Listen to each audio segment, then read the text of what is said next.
दोस्तों इस वीडियो में देखेंगे कि पोस्टल लाइफ इंश्योरेंस का लेट फाइन चार्जेस कितना है। यानी दोस्तों अगर आपका पोस्ट ऑफिस में पोस्टल लाइफ इंश्योरेंस पॉलिसी है, चाहे आरपीएलआई हो चाहे पीएलआई हो, आपने किया है, उस पीएलआई या आरपीएलआई का जो आपका प्रीमियम है, जो आप monthly quarterly half yearly yearly जो भी पे करते हैं, वो प्रीमियम अगर आपको पे करने में लेट हो गया, यानी जिस मंथ में आपको प्रीमियम जमा करना था, पैसा आपको जमा करना था, उस मंथ में आपने जमा कर नहीं पाया, तो आप अगला मंथ में या तो दूसरा मंथ में आप जमा करेंगे, तो आपका जो प्रीमियम लेट हो चुका है जमा करने में, पे करने में, तो उस late payment fees, late fine charges कितना लेता है, उसका पूरा जानकारी इस वीडियो में मैं आप लोगों को देने जा रहा हूँ। तो चलिए दोस्तों, बिना किसी तरह के वीडियो को स्टार्ट करते हैं।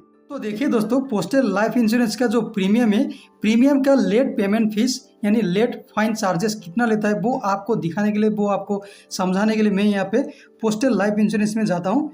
पोस्टल लाइफ इंश्योरेंस में जाने के बाद, पे प्रीमियम में जाने के बाद देखिए यहाँ पे मैं आपको यहाँ पे दिखा रहा हूँ, ये जो पॉलिसी है पोस्टल लाइफ इंश्योरेंस, इसका देखिए, इसका जो पेमेंट प्रीमियम जो था मंथली, वो 808 आपको यहाँ पे दिखने को मिल रहा होगा। ओके, तो एक बार यहाँ पे देखिए, जो यहाँ पे पेमेंट हिस्ट्री में आपको सबसे पहले दिखा रहा हूँ। ओके, तो यहाँ पे देखिए एक बार है 1626 तो इसमें क्या होगा, क्या है दोस्तों, ये ऑलरेडी मतलब कि जो प्रीमियम पे करना था जिस मंथ में, वो प्रीमियम पे नहीं किया था, लेट हो चुका था, डिले हो चुका, तो उसके बाद यहाँ पे लेट पेमेंट फीस लग चुका था। ओके, तो अभी जो मैं पे करने जा रहा हूँ यहाँ पे, वो ऑलरेडी पहले से ही ये भी डिले हो चुका था। मतलब अभी कौन सा मंथ चल रहा है, सितंबर चल रहा है। ओके, तो अगस्त में जो प्रीमियम पे करना था वो पे नहीं किया था। ओके, तो अभी ये सितंबर में, अभी ये अगस्त और सितंबर दोनों का प्रीमियम मैं यहाँ पे करने जा रहा हूँ। तो अभी यहाँ पे अभी आपको मैं दिखा रहा हूँ कि पे करते वक्त आपको कितना late payment fees, late charges आपसे ले रहा है, वो चीज़ आपको मैं यहाँ पे दिखाने के लिए कोशिश कर रहा हूँ। ओके,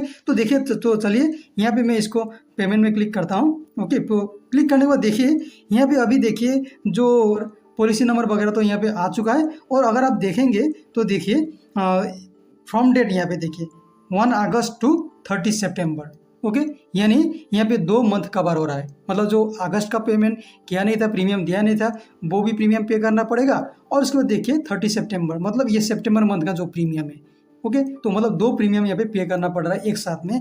ओके, तो पहला वाला जो प्रीमियम पे नहीं गया था, उसमें क्या है, लेट फाइन चार्ज लग चुका है। ओके, तो अभी देखिए यहाँ पे जो प्रीमियम ड्यू अमाउंट कितना हुआ, 1580 प्रीमियम इंटरेस्ट। ओके, तो प्रीमियम इंटरेस्ट में देखिए 8 रुपया, मतलब 8 रुपया पे लग गया है। मतलब जो पहला मंथ में जो अगस्त में जो दिया नहीं था प्रीमियम, उसका जो लेट पेमेंट फीस, मतलब लेट चार्जेस लगा था, तो उसके हिसाब से यहाँ पे दिखा रहा है 8 रुपया लग गया है। ओके, मतलब 8 रुपया यहाँ पे लग गया है। तो उसके बाद देखिए यहाँ पे अगर नीचे में देखेंगे तो जो जीएसटी है 18।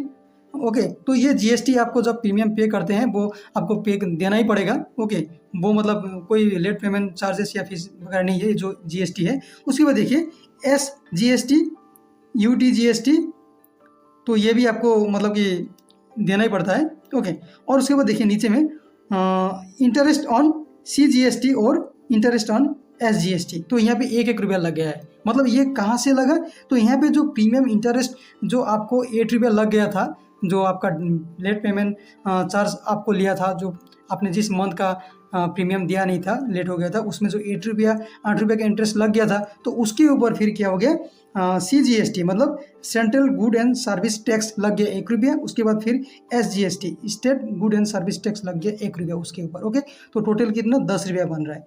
तो 10 रुपया बन रहा है, तो टोटल देखिए यहाँ पे GST इंटरेस्ट कितना लगा, यहाँ पे 2 रुपया, मतलब 8 रुपया प्रीमियम इंटरेस्ट, 8 रुपया, 8 रुपया, उसके बाद फिर मतलब कि GST इंटरेस्ट लगा यहाँ पे 2 रुपया।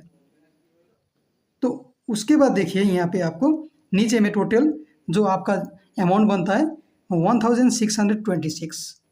तो ये जो अमाउंट है, इसमें दोस्तों अभी मैं आपको एक बात यहाँ पे क्लियर करता हूँ, ताकि आपको डाउट ना रहे। अगर आप यहाँ पे देखेंगे, यहाँ पे देखिए पोस्टल लाइफ इंश्योरेंस का जो वेबसाइट है, वेबसाइट में मैं आपको यहाँ पे दिखाने के लिए कोशिश कर रहा हूँ कि late payment fees, late fine charges कितना लेता है वो। तो यहाँ पे अगर आप देखेंगे तो ये देखिए यहाँ पे एक मतलब कि यहाँ पे दिया गया है, what happens if one forgets to pay one's premium in a month. तो यहाँ पे आंसर में देखिए क्या दिया है, one's can pay the premium in the subsequent month by paying a minimum fine of 1% of premium amount per month. यानी अगर किसी मंथ में आपने पे नहीं किया है, प्रीमियम डिले हो गया है, तो आपको उस प्रीमियम के ऊपर आपको मिनिमम आपको 1% मैक्सिमम कितना पकड़ेगा वो यहाँ पे क्लियरली मेंशन नहीं है, बट मिनिमम 1% आपको यहाँ पे लेट पेमेंट फीस आपको देना पड़ेगा, ये आपको यहाँ पे बताया जा रहा है। ओके, उसके बाद देखिए यहाँ पे आपका जो पोस्टल लाइफ इंश्योरेंस पॉलिसी है, चाहे आरपीएलआई हो चाहे पीएलआई हो, वो अगर 3 साल से कम पुरानी है और आपने लगातार 6 महीने तक कोई प्रीमियम आपने पे नहीं किया है, मतलब आपका प्रीमियम पेमेंट करने में आपका 6 महीना मतलब लेट हो चुका है, डिले हो चुका है, और आपका पॉलिसी उस सिचुएशन में अगर लैप्स में चला गया है, या आपका जो पॉलिसी है वो 3 साल से ज़्यादा पुरानी है पर आपने लगातार 12 मंथ तक आपने प्रीमियम पे नहीं किया है, 12 मंथ तक आपने लगातार प्रीमियम पे नहीं किया है, तो अगर आपका पॉलिसी लैप्स में चला गया है, तो ऐसे में दोस्तों आपका पॉलिसी को रिवाइव करने के लिए, आपको पॉलिसी दोबारा चालू करने के लिए आपको दोस्तों यहाँ पे देखिए आपको टोटल 12% आपसे चार्ज लिया जाएगा। 12% चार्ज कौन सा चार्ज होगा? ये आपका टोटल जो ड्यू अमाउंट होता है जो अमाउंट आपको देना चाहिए, उस अमाउंट के ऊपर आपको 12% चार्ज लगेगा। चार्ज के साथ आपको टोटल पे करने के बाद आप उस पॉलिसी को दोबारा आप चालू कर सकते हैं। ओके, तो यहाँ पे देखिए दोस्तों, उस हिसाब से यहाँ पे जो प्रीमियम इंटरेस्ट अमाउंट है वो 8 रुपया बन गया है। मतलब जो मैंने पिछले मंथ पेमेंट किया नहीं था, उस अमाउंट के ऊपर 8 रुपया चार्ज लग गया, और ये चार्ज के ऊपर फिर जीएसटी लगा है, CGST और SGST 1-1 रुपया लग गया है। ओके, तो उस हिसाब से 10 रुपया बन रहा है यहाँ पे चार्ज। ओके, तो ये जो चार्ज दोस्तों आपसे कितना लिया जाएगा वो डिपेंड करेगा आपका प्रीमियम अमाउंट कितना है, आप कितना पे करते हैं हर मंथ। ओके, या क्वार्टरली या हाफ ईयरली या ईयरली। ओके, तो उसके ऊपर डिपेंड करेगा, क्योंकि आपको मैंने दिखाया कि जो मिनिमम 1% बताया है आपको। ओके, तो 1% के हिसाब से ही आपका उस अमाउंट के ऊपर यहाँ पे चार्ज या लेट पेमेंट फीस लग जाएगा। ओके, और मैक्सिमम कितना है वो तो वेबसाइट में क्लियरली बताया नहीं है, इसलिए मैक्सिमम कितना है वो भी मतलब कि क्लियर नहीं है। जस्ट एक संभावना है, पॉसिबल है कि आपका जो प्रीमियम लेट पेमेंट चार्ज है इतना से इतना लग सकता है। ओके, तो यहाँ पे मतलब कोई मतलब श्योर नहीं है कि आपको इतना ही लगेगा, ऐसा कोई यहाँ पे मैं आपको बता नहीं रहा हूँ, जस्ट एक पॉसिबल दिखा रहा हूँ आपको, संभावना दिखा रहा हूँ कि आपको इतना लग सकता है। ओके, तो चलिए यहाँ पे पेमेंट कर देते हैं। तो कंटिन्यू में क्लिक करके यहाँ पे पेमेंट कर देते हैं। ओके, तो देखिए 1626 नीचे आ चुका है, तो कंफर्म कर देते हैं। कंफर्म करते ही यहाँ पे पेमेंट जो है वो सक्सेस हो जाएगा।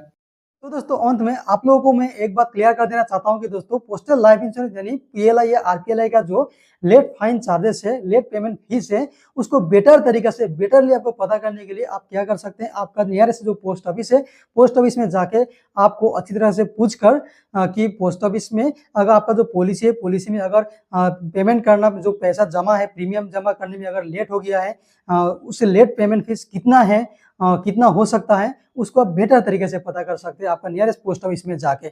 ओके, तो उम्मीद करता हूं दोस्तों ये वीडियो आप लोगों के लिए हेल्पफुल रहा है, और दोस्तों ये वीडियो आप लोगों के लिए हेल्पफुल रहा है तो वीडियो में एक लाइक और कमेंट जरूर करना, और हो सके तो चैनल को सब्सक्राइब करना ताकि आपको इस तरह का और भी अपडेट मिलता रहे।